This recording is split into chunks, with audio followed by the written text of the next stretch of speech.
the plans I have, because I have plans and many other people have plans. So I just want to see how I could learn, and also meet people as well. Okay, you hope to meet people. All right. This is kind of funny, but how much are you hoping to earn? Like after now, how much do you hope to earn? I mean, after the event, Yes, if you start your business, how much profit do you hope to earn? uh, for a start, just 10 million only. 10 million euros, dollars, naira. We start with Naira, then we'll build onto other ones for now. Okay, thank you. Thank you. Welcome, Tosin. Mr. Tosin, to Next Step Summit. I have just two questions for you. What are you expecting from today's summit? Wow, I'm expecting a bump. Let's say in my business world, I'm expecting a bump because I believe the summit is going to do that for me. You're expecting Boko Haram to bomb your business. This is more than Boko Haram bomb, I tell you the truth. Okay, I guess you understand what you mean by bomb. Okay. The second question is, how much are you hoping to earn? After now, when you start your business, how much are you hoping to earn? Well, by God's grace, I wouldn't give a figure, but I do expect to get better because I'm into business already. And strategically, giving a figure is not does not qualify the degree of success of the business, but standing of the business is what qualifies the standing of the business. All right. Thank you for having this interview. Welcome, Mr. David. David. Yes. David Adam. Welcome to the Next Step Summit. I have just two questions for you. The first is, what are you expecting when you had your bath, wore your clothes, and you're here? What are you expecting? Well, I saw Next Step Summit as an opportunity to learn and sharpen my knowledge on business skills that I already know.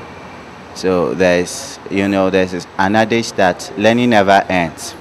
At the point where you stop learning, it means you have ceased from existing. You are no longer in existence. Okay, so you hope to learn more about business. All right. How much are you hoping to earn after now? When you start that business or when you learn what you're going to learn, how much do you think your profit will be after now? Well, I don't think that after acquiring the knowledge, I will be broke. Yes, but I will not tie my amount or what I will earn to a particular figure, because I know that the sky is just a starting point. Okay, so no targets, no. I have targets for everything I am doing, particularly part time. So, but saying particularly that after now, this is the amount I intend to earn, it's vague. Yes, because stepwisely I have targets on every move I make. Thank you, Mr. David, for having this interview. Mr. Joshua, you look good. I like your dressing. Welcome to the Next Step Summit. I have just two questions for you. And the first is, what are you expecting to earn? Sorry, what are you expecting to learn? It came out wrong. What are you expecting to learn at the end of this summit? All right. Thank you very much for this opportunity. I first of all look forward to getting impacted. You understand? I want to learn how to start up my own business, because the way the economic recession is going in this country, we don't know when it's going to end. You understand? So somebody have to be self-dependent. You understand? I want to see how I can cope up. You understand? With the present economic situation, be able to start up my business and be able to manage it well. That is why I'm here. I want to get the tips on how I'm going to run my business and do it very well. All right, that's really beautiful. And the second and last question, that business you will start, how much profit are you targeting to get? Actually, I can't really say categorically how much profit I want to get. However, I want to get a lot of profit as I can. You understand? I want to go into a business that it will have a brand name. You understand? A business that whenever they call the name of the business, everybody will know about it. You understand? And I want to get maximum profit, as much profit as I can accommodate. That's a whole lot. Thank you for having this interview. Enjoy. Welcome, Miss. Ganki Anita Sembe. Okay, that's a name that will be difficult to pronounce. Yes, welcome to the Next Step Summit. I have just two questions for you. Okay. What are you expecting from today's summit? All right.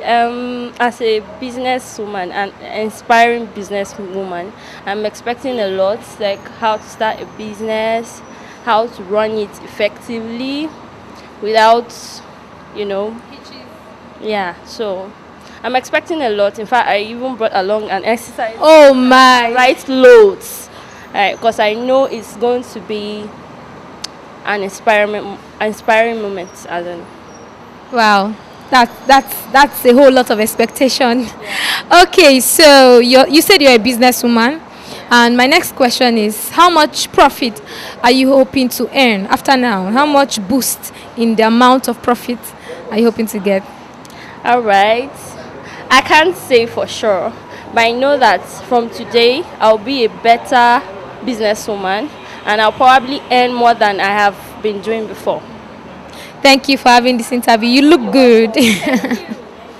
Welcome, Mr. Ayodeji. Ayodeji. Okay. Welcome to the Next Step Summit. Yeah. I like your dressing. I have two questions for you. Okay. What are your expectations? You're here for the summit. What do you expect from the summit? Well, truth be told, I don't think I've ever attended anything of this kind before. Yeah, so I was practically dragged to come here, and I'm hoping one way or another they're able to, change my perspective about seminars and talks, and of course to help myself boost my own work and my business. So I'm expecting this. Okay. Thank you. And the second question is simple. How much are you hoping to earn? Let me say 1 month from now, how much do you hope to have as profit? How much do I hope to have as profit? Well, I know the kind of business I'm doing, and there is always a target for me for each month. And so far, we thank God, since I started, I've always been meeting my target. And after today, if I'm able to gain something positive from this, I hope to double it next month. That's all I can say. That's cool. Thank you, Mr. Ayodeji, for having this interview. Welcome, Mr. Shedrack. Mr. Shedrack. Welcome to the Next Step Summit.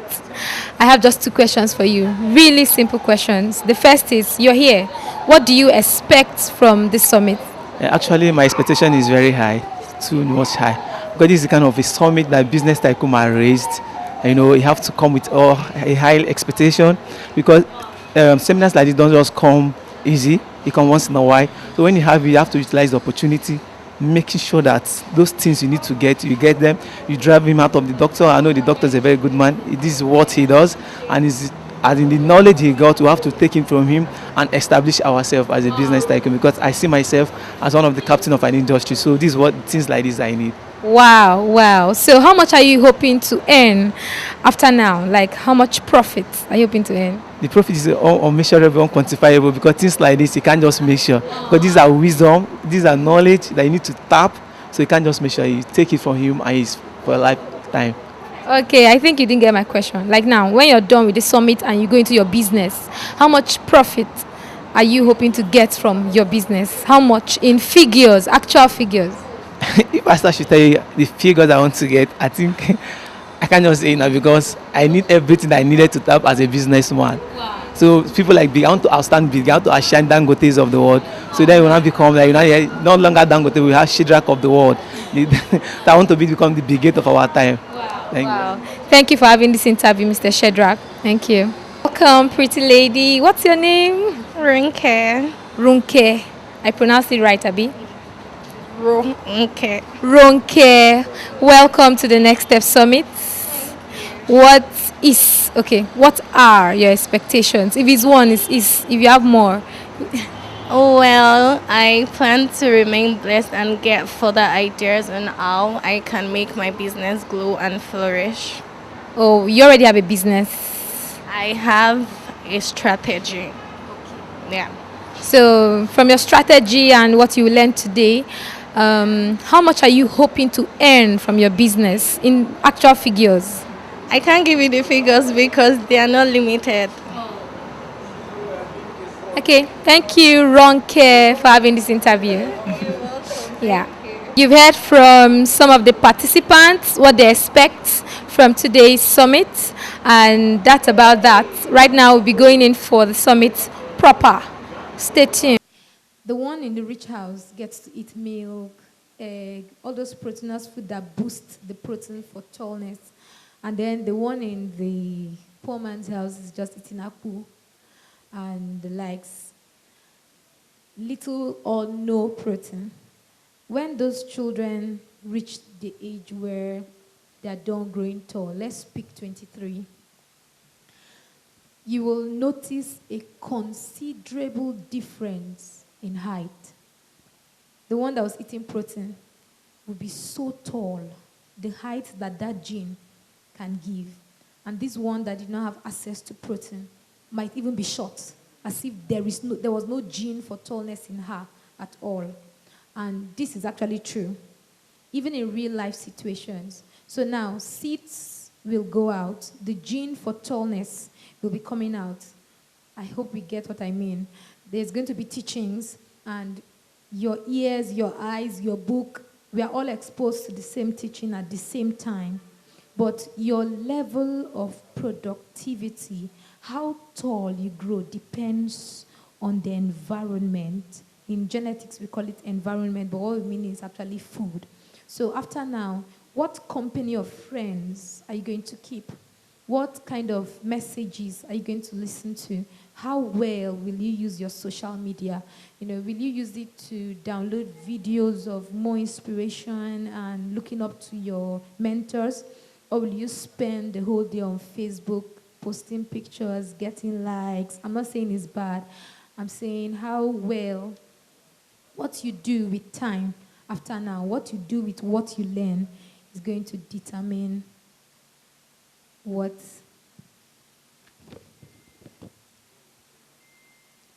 you actually get out of today's teaching. Thank you. And right now I'm going to call my co-host as he introduces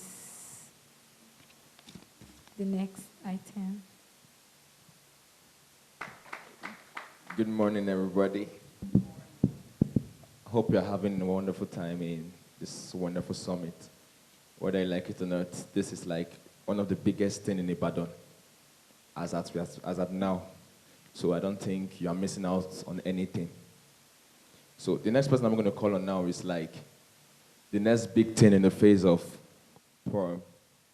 when it comes to prompt speaking. The first time I heard him talk, the first time I heard him speak, you know the difference between talking and speaking? You talk because you have nothing to say. You speak because you want to be heard. Do you understand? So now, this person now is like, the first time I heard him speak, he was this same hall, but in a congregational meeting. And I was wowed. Throughout the 5 minutes he was talking, my mouth was open. It was just a lady that was sitting next to me. I was like, brother, how far? What happened to your mouth? Confident. Put your hands together for Mr. GIS as he comes up.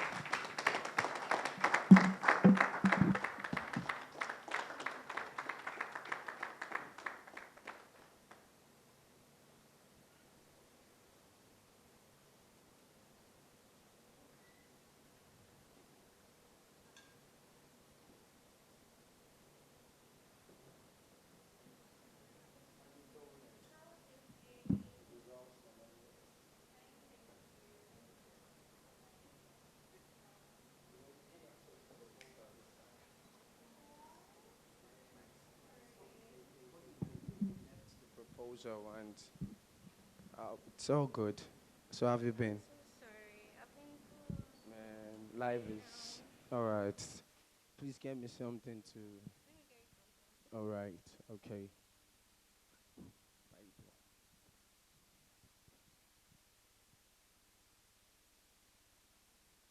The next step in life will be rough.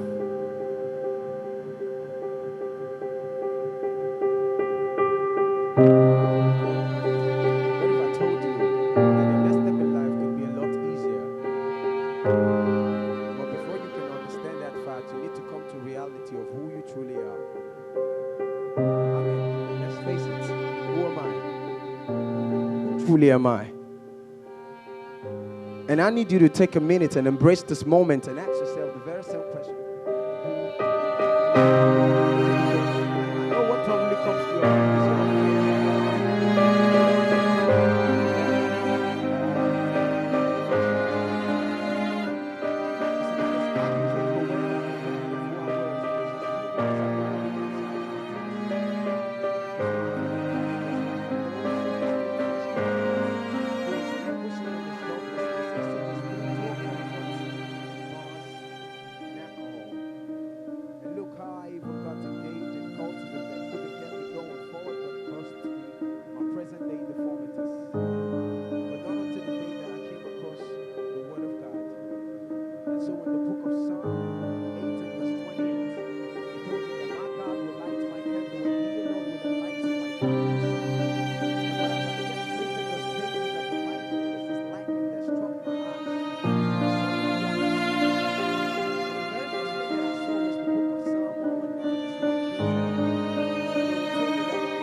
Inside of you.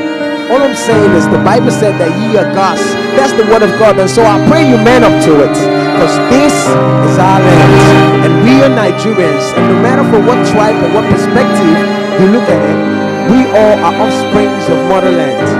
You see, because I recalled when God created man, when God created you, he said, let us create man in our own image and likeness. He didn't say, let's create your fears, nor your limitation, nor your tribe. He created you as God. So enough of these diversions. All I'm trying to say is this. This was his wish for you. His exact words was, go into the world, be fruitful and multiply.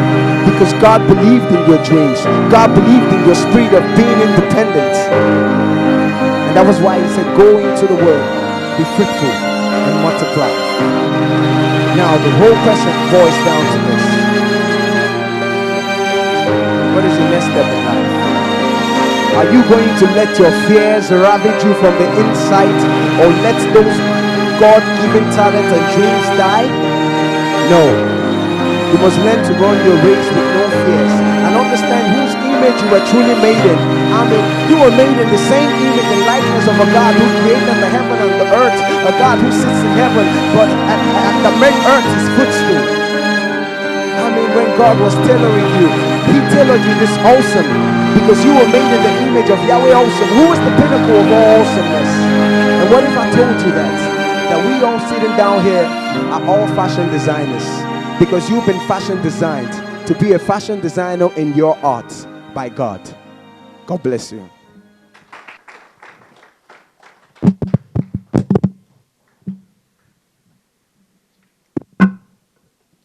Wow.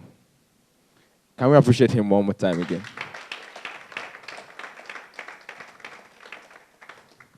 So I told you, so it don't look as if you didn't see that coming at all. Okay, so I think now is the time that most of us have all been waiting for. One of the greatest presidents in America once said something. His father once said something to him. He was like, Daddy, what is the cheapest thing that can get me to the top? And the young man said, paying attention. And I was telling somebody yesterday that some people are too broke, they can't pay attention. As a result of that, you can be poor your life with all the money you have. Real facts. So all I just want you to do in this summit is pay attention. That is the easiest thing to give, to collect one of the largest things you ever have in life. So turn to your neighbor, tell your neighbor, pay attention. All right, I believe all of us should be having our bios now and our pen. And there's going to be a little slide for our speaker. Most of us don't know who he is, but trust me, he's a man. Okay. He's a doctor, he's a CEO, he's a father, and he's a life coach. Now, this is one of the things all my life I've been dreaming to be like. So, man of God, I want to be like you when I grow up. Okay, it's Dr. Tunde. Trust me, when you hear him speak, you know that this man is a vessel of wisdom and a source of deep understanding and wisdom. So I don't want you to take this step for granted. I don't want you to take it for granted at all. It's going to be 3 hours worth of investment, 3 hours worth of life transforming events that will make your future, your next step is going to worth it. So if you just slide, it's going to come up now, and the next voice I'm going to be hearing is from Dr. Tunde. Please stay tuned.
Right, good afternoon, everybody.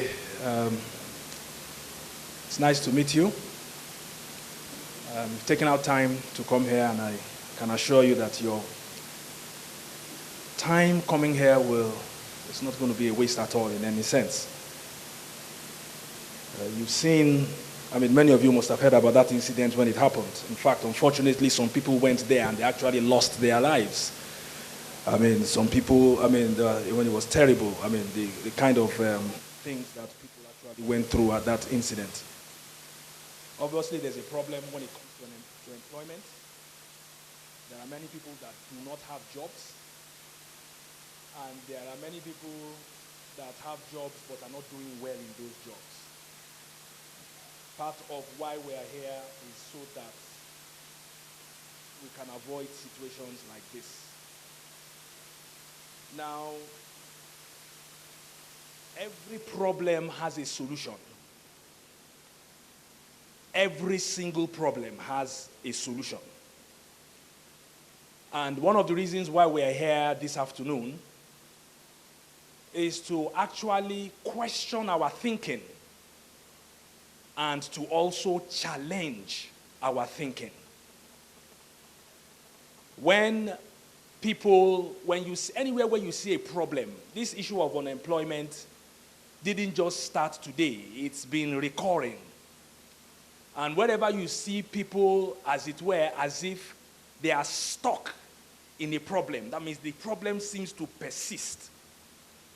Many a times, it's a sign that they are stuck in their thinking. That's what it means. When you see people appear to be stuck in a problem, many a times it's because they are stuck in their thinking. So part of what we are going to do today is to question our thinking. Whether it is in the area of employment, whether it is in the area of business. We will question our thinking, we will challenge our thinking. Because what separates people, what separates men, is not color, but thought. It's not color that separates people. It is thinking, it is thought that separates people. So part of what we are going to do is to challenge our thinking, to question our thinking, and make sure that how we are thinking about employment and how we are thinking about business is correct. We have to avoid what is called the herd mentality. And unfortunately, everybody that went to that rally there, I feel for them. I feel for them because they are looking for work. And it can be very uncomfortable when people are looking for work. There's a point you get to that you become desperate. And that is part of what you saw there. Nevertheless, there is what I call the principle of the few. And to succeed in life, you have to embrace that thinking.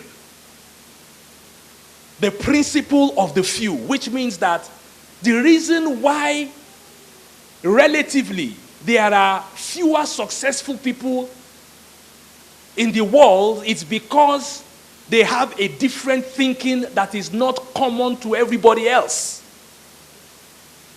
So there is the principle of the few.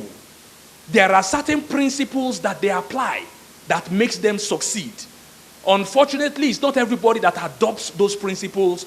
It's not everybody that adopts those lines of thought. Now, you will see here on this slide here that the majority of people that go out looking for work, they are primarily asking, what can I earn? But few people go out saying, what can I learn? Few people go out asking, what can I learn? And that question, what can I learn, is critical, which I will explain as we go along. So, it is not color that separates people, it is thought, it is thinking. There was a time, many of you know, when men went to the moon. You know, Americans were the first people, you know, to get a man on the moon. Now they have not gotten men to Mars, but as we speak, as we are here, they have a vessel called Curiosity. That is, as we are speaking here, that vessel, it is the size of a car. It is currently on the planet Mars as we speak now. In their space station at NASA in the US, they are monitoring that vehicle. It is driving over the surface of the planet Mars. It has probes that it digs into the soil. It is doing laboratory, it's actually a lab. And it is carrying out experiments on the Mars as we speak now. They are monitoring it from the US. They are getting data, taking photographs, analyzing the soil, analyzing the atmosphere and all that. As we speak here, what separates people? It's not color, it is thought. It will take you about 73 hours to get from the earth, right, to the moon by a spacecraft called Apollo. It will take 73 hours, about 3 days. That's traveling non-stop. However, it will take, depending on how much fuel you are ready to burn, it will take between 150 and 300 days. That's almost 1 year to get to the planet Mars. What am I trying to show you there? There was a certain level of thought that got them to the moon. When they wanted to go further, they needed a higher level of thinking. You understand me? They understood that the thought, the degree of thought that got them to the moon could not get them to where? To Mars. So they needed a higher level of thought to get there. What I'm trying to tell you is that if you are going to succeed in the employment market, look at the employment market now. You can see where the current level of thought has gotten people. And you can see that that level of thought is not getting them anywhere. So if you join that level, if you have the same level of thinking that everybody has, you are only going to have the same experience. You are going to have the same experience. It won't be different. The current level of thinking of the prospective employee is what has landed most people where they are now. If you have that kind of thinking, you will have that kind of results. If you keep doing what everybody else is doing, you will get only what everybody else is getting. So which means that if you want your case to be different amongst the millions of people that are looking for work, your thinking must be different. Your thinking must be different. But if your thinking is that this is my CV, you go around, you go around, you go around, you go around, you go around. Those that are already doing it before you, you can see what they are getting. You will only get the same thing. Few come out successful in it. I was reading the other day, they had some passing out somewhere. And the representative of the federal government went there and said, please, just try to help yourself because the government cannot provide jobs for who? For everybody. Even the government is making appeals. Because that's why, we started with that slide that, you have to have a different approach. Very important. You must have a different approach. But I repeat, there is a solution. But the solution is very different from what you might think. And that is part of what we want to look at today. Now, the main problem we have now, you can see here, your degree is a ticket into the game, not a guarantee of employment. But we'll get to that. You know the first challenge we have? The first challenge is a challenge of change. That's the first challenge. Remember, we are challenging our thinking. Why are we challenging our thinking? Because the current situation is a product of a certain level of thinking. If you are going to have a different experience, please know that your thinking must be different. Human experience is a product of human thoughts. Human experience. It's a product of human thoughts. It is your level of thinking that separates human beings. How we think, by and large, determines how we do. You understand me? How we think, it determines how we do. So if we are going to do things differently, we are going to have to think differently. We are going to have to see differently.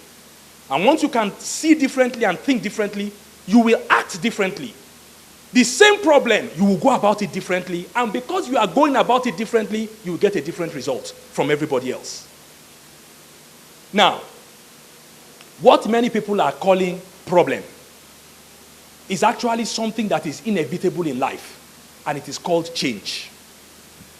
What you are seeing here is a butterfly, you understand, that has come out of a cocoon. If the butterfly did not embrace change, it would have died at that stage. All these are stages of development that are critical and essential for the butterfly to come out with its wings and take its flight in life. The reason why many people have not been able to take their flight in life and succeed is because, you see, you cannot fly but stay the same. If this butterfly is going to take its flight in life, it has to embrace the stages of change that it's going through here for it to get to this point. The reason why some people are grounded and are not able to take off in life is because they have not embraced the principle or the reality of change. Many things that some people are calling problem is actually not problem. It is actually change. It is not a problem that has befallen them, but it is change that has befallen them.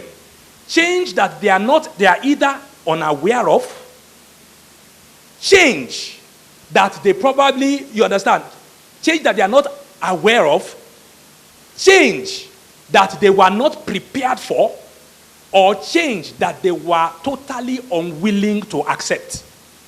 You know, things can change.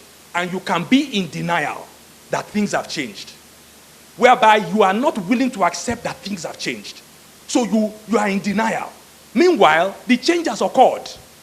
So if you are going to succeed in life, even biologists will tell you that the species that survive are not the strongest species, but the species that are adaptable to what? To change. Those that are able to adapt to their environment. Those are the ones that succeed and survive the best. So part of the challenge we have in our environment today, when it comes to employment, right, is that there are certain changes that have occurred.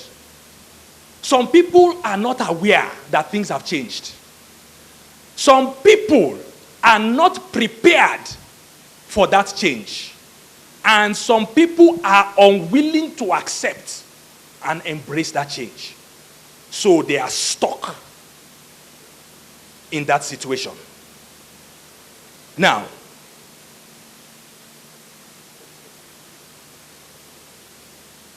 if I ask you, for those who are maybe prospective employees, how much would you want to earn? You know, it's a very good question. And there's no, our purpose of being here this afternoon is not, and as we go along, you see, it's not for us to come have another seminar, speech and everything. No. I want to talk to you as if, if we had met privately and we were sitting down and talking one-on-one. You understand me? You are not here for seminar. You understand me? It's a waste of time. We're not here for that. We are here to deal with real, you understand me? The real issues, real facts, practical things. I will give you practical examples that I've experienced myself. I have worked under people. I have worked as an employee. I have my own business. I'm an employer of labor. I'm running business. You understand me? As I'm speaking to you now, I have businesses in different places where there are people that are working here. I know how they employ them. I know how I keep them. There are some people we fired some days ago, including yesterday. I know why we fired them. There are some people we retained. I know why we retained them. While some people are losing their jobs, there are some people that will increase their salary. We know in the recession, we know why we increase their salary. You understand me? These are the practical things. We interview people. We know why we say this one no. We know why we say this one yes. That's why we are here. To talk practically so that you will leave this place, you understand me, with something that will help you when you go out there. Now, let us face it. One of the questions on everybody's mind is the issue of money. And rightly so. Because nobody is to go out there and work for nothing. So, let us ask the question. How much do you want to earn? Because everybody that goes out with a CV, you attend an interview, it's one of the main things that's on your mind. How much do you want to earn? Now, let me answer this question like this. There's somebody, this is a real life incident that I'm going to tell you now. Happening maybe 1.5 hours away from here in Lagos, in a particular industry. And this guy, young guy, maybe like, in fact, it might be the same age with some of you, maybe slightly older than some of you. And he's currently negotiating, he's currently on 5 million per annum. And he's currently in negotiation to move his salary from 5 million to, let's say, about 12 million naira. This is while people are being laid off, while people are being sacked. You understand me? While some people are praying to hold on to their jobs, and you have the audacity to sit down with your employers, you understand me, and you are negotiating for that kind of money in this recession. How? While this guy is negotiating that, there are other people that are waiting just by the side there that come to us, come to us, come to us. Which means that they are ready to take him even from that place. Now, how did you get to that kind of level where you have the audacity in a recession to be saying you want that kind of money per annum? So, the truth is, no matter what is happening in your environment, always understand, right, that your case can be different. You understand me? But for your case to be different, you have to apply the principle of the few. For that guy to get to where he got to, there are some things that he did that not everybody will do. So how did he do it? And all this, for him to get himself into this position, short while, not long story, long thing. No. In the industry that he was doing, he had finished youth service, and he went to a company, a good company, and he attended the interview. He got to the interview. He wasn't the only person that attended the interview. He attended the interview with other people. So they now asked him, why should we give you this job? He said, I have no girlfriend. I have no socials. I will grind for you people in this place. I will grind. You know what that means? He said, I will grind for you people in this place. I will sleep here, whatever it takes. My number one, I have no girlfriend, nothing. My number one focus is this job. They gave him the job. He was telling somebody. That person asked, what of money? He said, I'm not. I said, I've already found out how much they pay. It's nothing fantastic, but that's not my focus. Get me this job. Why was he particular about the job? He understood one principle that you need to understand. He understood that your certificate, right? Your certificate is not what it used to be. He was going for skill. And he worked there just for a brief period. From there, he now got into this company This other, where is now, they took him. And that is where he's now negotiating for this money. Why? That first job, he wasn't looking for money. He was looking for what? For skill. He was looking to learn. Because it is difficult for you to make something that you don't understand. And that is why many people do not understand the concept of money. And that is why they find it difficult to make it. Because when you don't understand something, how can you make it? It's difficult. Money has at its roots what is called value. Now, what is money? You economists know now. It's a means of what? Exchange. That's all money is. Before money came along later. Originally, human beings, you understand, the most common form of exchange was what? Trade by what? By barter. So when you go to the market, if you go with a cow, for example, if you are a bad, what do they call them now? Shepherd or husbandry-man. Yeah. You carry the cow to the market. They look at it. All the bones are sticking out. Its tongue is hanging out. Its head is down. It's almost dead. You know, when they look at the cow, they look at it. This man has maybe furniture or whatever. He looks at it. What does he do? He moves on. In essence, in those days, the only way you could survive was by coming to the marketplace with what? Value. You understand me?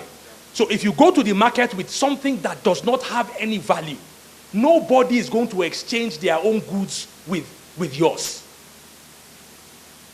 So that in those days, it was always a matter of what? Skill. It was your skill that will produce something of value. And it was that thing of value that you take to the marketplace and exchange for something of equal